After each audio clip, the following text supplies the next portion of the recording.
Back again for another video, this time fantasy focus. Let's dive into the game week 8 goal involvement odds, clean sheet odds, transfers and captain picks to help you make smarter FPL decisions. Alright, kicking things off with no surprise is Erling Haaland. Home to Everton, a 67% chance of a goal or assist, form ridiculous. He's posted an expected goal involvement of 1.20 per 90 and a non-penalty expected goal involvement of 1.16, the best in the league. And get this, that's almost double the next best player, Ismail Assar, at 0.61. If you're an Everton player, that's not the stat you want to see. Next we've got 3 Liverpool players, Salah, Ekitike and Isak, all hovering between 62 and 65% chance of involvement against United. And that's no surprise either. United's defence is shaky with an expected goals conceded of 1.4 per 90. The only real question is, who starts? Isak played the full 90 against Kosovo for Sweden, which tells me he's getting back to full fitness, and a home debut against United. What a time that would be to get your first Premier League goal for your new club. Then we've got Gyökeres and Saka. Gyökeres seems to be in a bit of a slump, just 0.12 expected goal involvement in the international game against Kosovo, 90 minutes, nothing to show for it. Sweden lost 1-0 and look all but out of the race for the automatic qualification for the World Cup. Meanwhile, Saka, he's building rhythm again, 2 goals in 2 games, 1 for Arsenal, 1 for England, and that finish against Wales, beautiful. When Saka's sharp, Arsenal's attack just looks so much more clinical. Then we got Richarlison. Yeah, he's on the list, but honestly, just avoid. Benched in game week 7, 16 minutes played, then he travels with Brazil, only 11 minutes played. No one can tell if he's going to start against Villa, and if there's uncertainty at that price, there's no way I'm going through. Now let's talk Bowen. He really interests me. His underlying stats aren't great, just 0.19 expected goal involvement per 90, but somehow he still managed to get 3 goals already this season. With a new manager and Fulkrug out, Bowen will likely be the one Nuno builds around. Brentford at home this week, one of the worst for expected goals conceded, only 1 clean sheet in 7.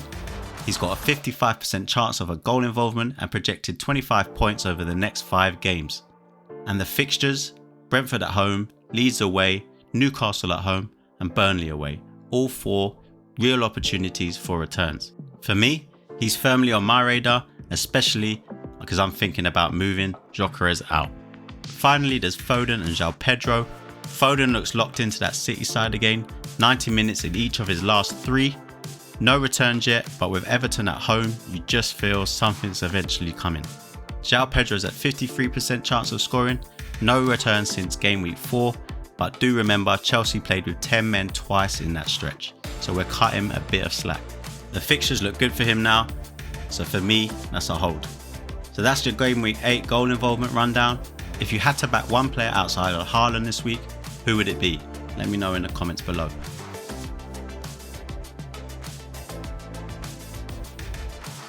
Alright, let's talk transfers in for game week 8, and honestly, no surprises here. Topping the list again, it's none other than Antoine Semenyo. Over 500,000 new managers have brought him in this week. His ownership is now pushing 60%. That's just below Haaland himself. And when you look at the numbers, it's easy to see why. He's a top scoring midfielder in the game, he's in form, he's possibly on penalties having taken the last one for Bournemouth, and every single week he's passing the eye test. He's gone from a nice differential to a must-own asset. Next up, Erling Haaland, owned by over 61% of managers and brought in by another 400,000 this week. He was rested for Norway's friendly against New Zealand, so he's got no new injury concerns there, which means he's fit, fresh and ready to face Everton at home. Third on the list, Nick Voltemade, and you know what, I actually really like this one. Just 7.2 million, leading the line for Newcastle, 3 goals in his last 4 Premier League games and even grabbed a late winner for Germany during the international break.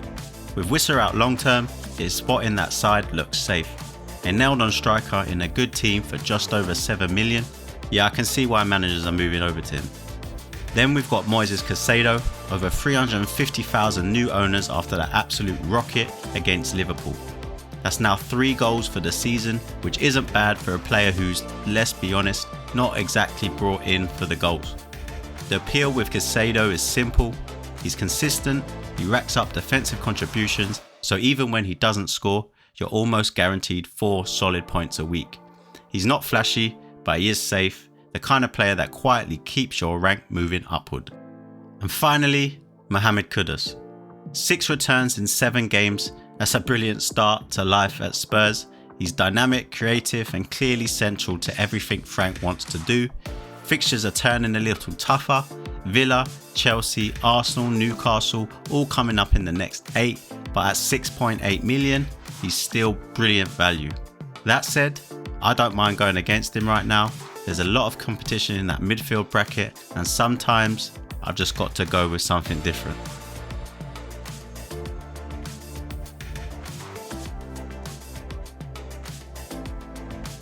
Alright, let's talk transfers out for game week 8, and Mo Salah tops the list. It's easy to see why. Most of these moves are managers switching to Haaland, but come on, this is Salah we're talking about. Would anyone really be shocked if he punished us all this weekend? Then we've got João Pedro. About 250,000 managers have moved him on this week. He didn't travel with Brazil during the international break, but he did feature against Liverpool just before the break. The stats aren't exactly screaming hold, only 0.28 expected goal involvement per 90, which is really low for a number 9, but honestly, I'm going to keep him. I've got other players concerning me more, and Chelsea's fixtures, Sunderland, Wolves, Burnley, are just too good to ignore. Sometimes patience pays off. Then we've got Jack Grealish. He's ineligible for City's game against Everton, since of course he's on loan from them, so that's an easy sell, or just a 1 week hold depending on your setup. He's actually been in decent form recently, so if you can bench him, it's not the worst idea. Now for Victor Gyökeres. Over 230 managers have shipped him out, and honestly this is the one I get. When I brought him in on my wildcard, it was all about consistent game time and solid fixtures, but watching him play, I'm just not convinced with him. He doesn't look like an Arsenal player, he's slow to shoot, he's off penalties, and he's seemingly not getting the chances you'd expect from a strong attacking Arsenal side. There's better value elsewhere up front, especially if it frees up funds for someone like Saka. Alright, moving on to clean sheets for game week 8. Right at the top of the list, we've got Man City. They've been given a 48% chance of keeping a clean sheet, and with Everton missing Grealish, that blunts their attack.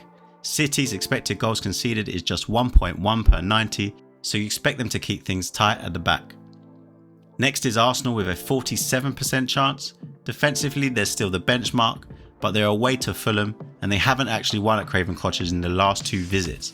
47% does feel a bit generous to me. Still, a clean sheet wouldn't surprise anyone.